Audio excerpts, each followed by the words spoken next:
Brazil isn't just a football team, it's a legacy, a standard, a name that once made entire nations nervous before the match even started. For decades, when Brazil stepped onto the pitch, it didn't feel like a game. It felt like a warning. 5 World Cups, endless legends.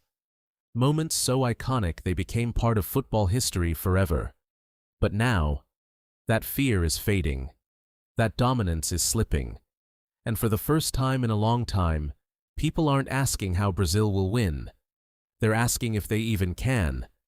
And here's the uncomfortable truth nobody wants to admit. What if Brazil's golden generation is already finished? Sounds crazy, right? After all, Brazil still has talented players. They still produce stars. They still wear that iconic yellow jersey. So how could the golden generation possibly be over? Think about the last generation of Brazilian football. There was so much hype. Every few years, a new superstar appeared. The next big thing. The future king. The guy who was supposed to bring Brazil back to the top. But somehow, almost all of them fell short of expectations. Not because they were bad players. Far from it. Many of them became world-class stars. The problem is that world-class isn't enough when you're playing for Brazil. The expectations are ridiculous. A Brazilian star isn't supposed to be merely good. He's supposed to be unforgettable. When people talk about the greatest Brazilian teams ever, they mention players who changed football. Players who made fans jump off their couches. The recent generation had talent, but it rarely had that same aura. And that's where the cracks started showing. Then came another issue. The team became too dependent on individual moments. The truth is that modern football has changed. You can't simply collect talented players and expect trophies to appear. The game is faster, smarter, more tactical. Teams are more organized than ever before. Look at recent champions. They aren't just talented, they're disciplined, they're structured. Everybody knows exactly what they're doing. Meanwhile, Brazil has often looked like they're still trying to figure things out in the middle of the game. That's a huge problem. For years, that answer wasn't always clear.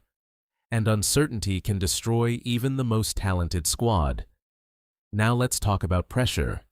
Because honestly, being Brazilian might be one of the hardest jobs in football.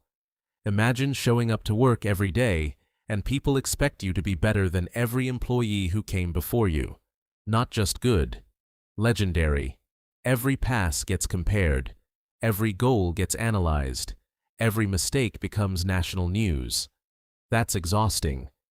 Young Brazilian players grow up carrying the weight of history before they've even played a major tournament. And sometimes that pressure becomes too heavy. Instead of playing freely, players start playing carefully. Instead of expressing themselves, they start worrying.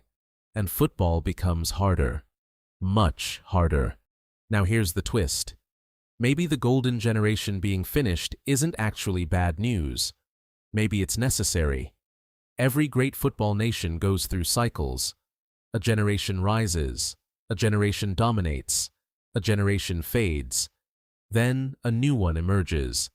That's how football works.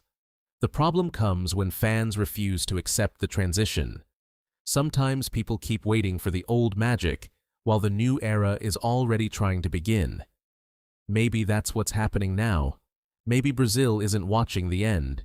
Maybe they're watching the beginning. A new generation, a new identity, a new approach. Because despite everything we've discussed, one thing remains true. Never count Brazil out. Seriously.